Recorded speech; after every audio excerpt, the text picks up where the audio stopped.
Assalamualaikum warahmatullahi wabarakatuh. Perkenalkan, nama saya Larasati dari Program Studi Pendidikan Bahasa dan Sastra Indonesia, Program Magister Fakultas Bahasa dan Seni, Universitas Negeri Padang. Sebelumnya, terima kasih kepada Ibu dosen pengampu mata kuliah Linguistik Pendidikan, Ibu Dr. Siti Ainim Liusti M.Hum, atas kesempatan yang diberikan kepada saya untuk menjelaskan materi mengenai kasus-kasus morfologi tentang afiksasi bahasa Indonesia dan kaitannya dengan pembelajaran. Baiklah, kita masuk kepada materi. Dalam makalah saya yang berjudul Kasus-kasus Morfologi tentang Afiksasi Bahasa Indonesia dan kaitannya dengan pembelajaran, akan membahas 3 topik utama. Yang pertama, apa yang dimaksud dengan kasus-kasus morfologi? Yang kedua, apa yang dimaksud dengan afiksasi bahasa Indonesia? Dan yang ketiga, bagaimana kasus-kasus morfologi tentang afiksasi bahasa Indonesia dan kaitannya dengan pembelajaran. Penjelasan pertama, tentang kasus-kasus morfologi. Nah, kata morfologi secara etimologi berasal dari kata morf yang artinya bentuk dan kata logi yang artinya ilmu. Jadi secara harfiah, kata morfologi berarti ilmu yang mempelajari tentang bentuk. Nah, objek dari kajian morfologi itu sendiri adalah morfem dan kata. Kaitannya dengan keperluan analisis kesalahan berbahasa dalam bidang morfologi adalah mengemukakan bahwa kesalahan berbahasa di bidang morfem itu terbagi menjadi 3 kelompok. Yang pertama, kesalahan dalam bidang afiksasi. Yang kedua, kesalahan dalam bidang reduplikasi. Dan yang ketiga, kesalahan dalam bidang pemajemukan. Pada dasarnya, proses morfologis itu terjadi karena pembentukan kata dari sebuah bentuk dasar melalui pembubuhan afiks atau proses afiksasi, lalu pengulangan atau dalam proses reduplikasi, lalu ada lagi proses penggabungan yaitu atau proses komposisi, ada proses pemendekan atau proses akronimisasi, dan yang terakhir ada proses pengubahan status atau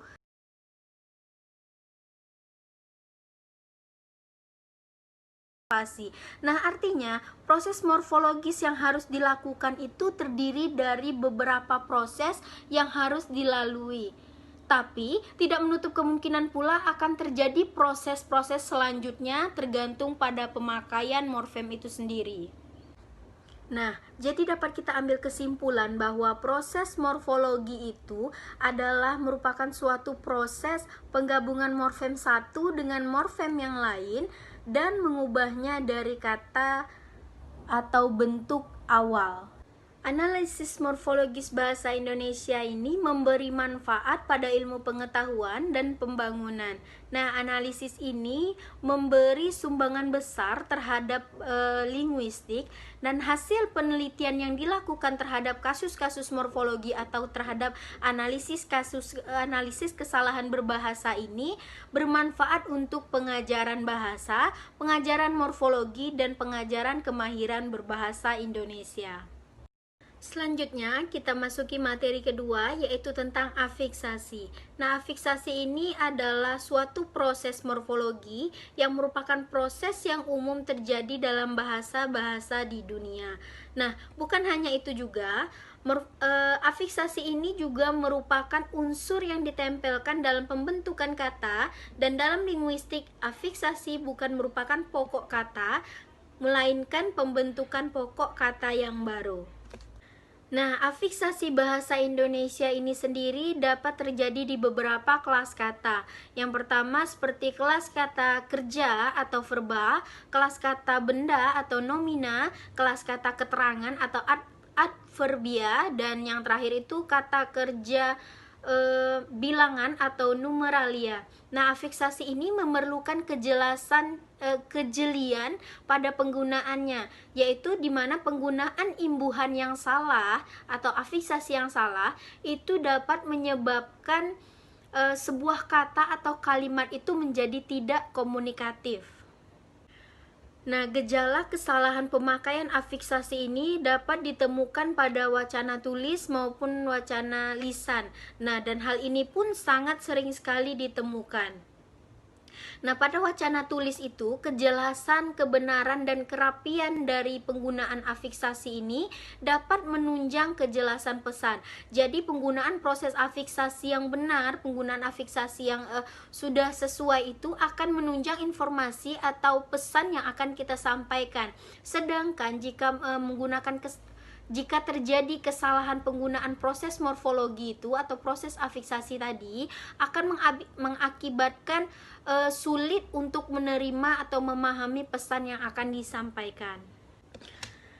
Nah, jadi dapat kita ambil kesimpulan bahwa afiksasi itu dapat mengakibatkan adanya perubahan bentuk pada suatu kata, membentuk kata menjadi suatu kategori tertentu sehingga memiliki status kata ataupun sebaliknya. Nah, ternyata proses afiksasi ini juga dapat mengubah makna kata.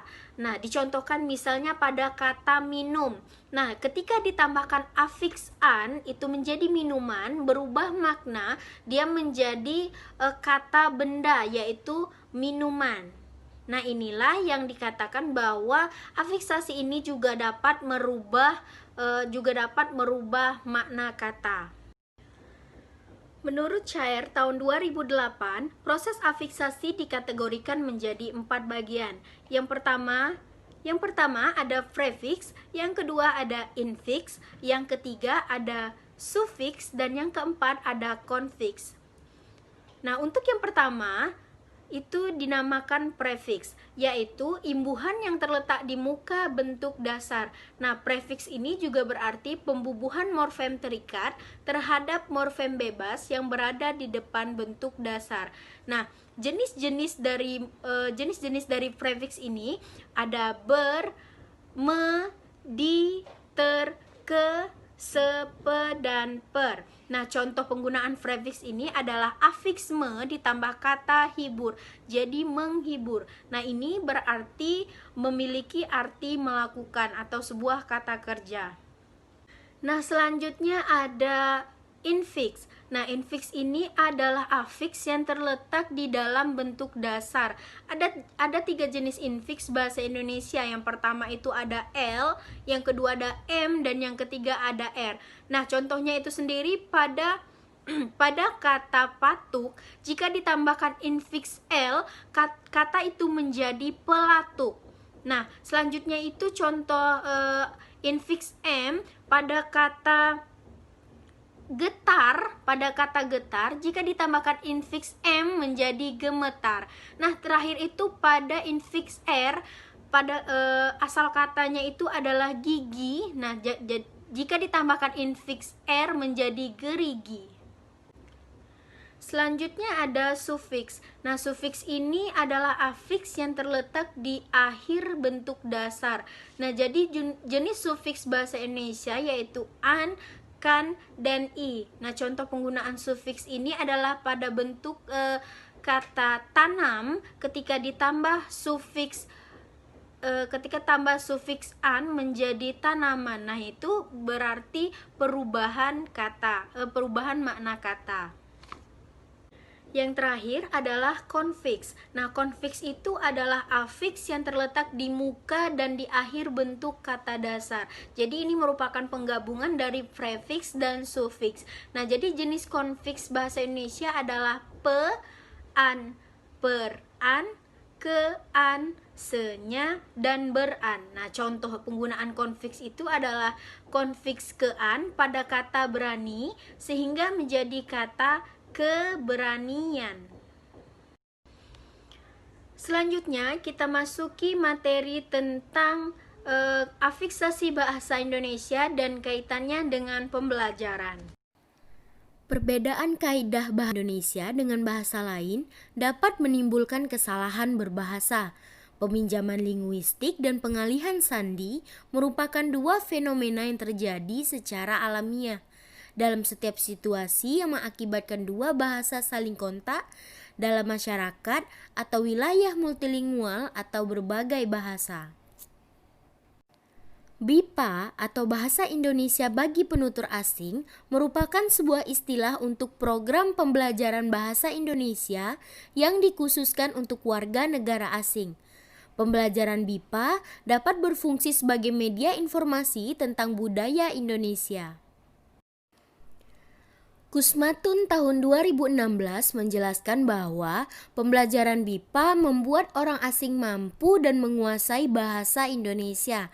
Pernyataan ini juga didukung oleh Suyitno tahun 2008 bahwa pelajar BIPA adalah pelajar yang berkewarganegaraan asing yang memiliki latar belakang budaya berbeda dan dengan budaya bahasa yang diketahui dan dipelajarinya selama ini. Tujuan pembelajaran BIPA itu sendiri begitu beragam, seperti untuk pariwisata, menempuh pendidikan di Indonesia, politik, sosial, dan budaya Indonesia. Sedangkan hasil yang ingin dicapai pembelajar BIPA adalah bagi pembelajar BIPA memiliki keterampilan menggunakan bahasa Indonesia secara lisan ataupun tulisan. Pada afiksasi terjadi proses morfofonemis, yaitu perubahan-perubahan fonem yang terjadi akibat pertemuan afiks dengan bentuk dasar. Jika perubahan fonem tidak tepat, maka akan terjadi kesalahan afiksasi. Berikut merupakan contoh kasus-kasus morfologi tentang afiksasi bagi pembelajar bahasa asing. Kalimat 1. Jadinya mereka mendapat uang dari Mae dan mereka tidak harus menjaga anaknya. Penjelasan kalimat 1. Kesalahan proses morfofonemis yang terjadi pada kata menjaga dalam kalimat 1 adalah proses pembubuhan prefiks me pada bentuk dasar yang dimulai dengan fonem J, yaitu jaga. Kaidah morfofonemis morfem me jika dibubuhkan pada kata dasar yang dimulai dengan fonem J, bentuk me berubah menjadi meny dan men.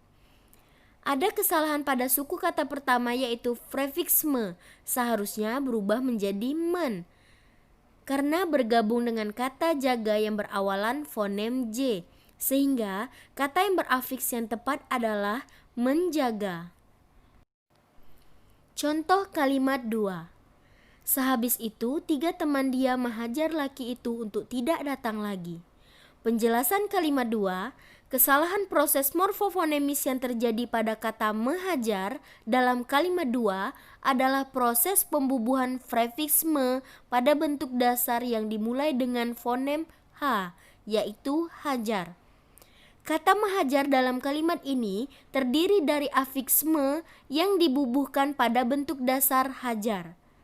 Morfem me jika dibubuhkan pada bentuk dasar yang dimulai dengan fonem H, maka berubah menjadi meng dan men. Proses morfofonemis yang benar untuk penggabungan afiks me dan hajar adalah menghajar. Itulah tadi penyampaian materi dari saya mengenai kasus-kasus morfologi tentang afiksasi bahasa Indonesia dan kaitannya dengan pembelajaran. Saya mohon maaf atas segala kekurangan dan kesalahan, dan saya akhiri. Wassalamualaikum warahmatullahi wabarakatuh.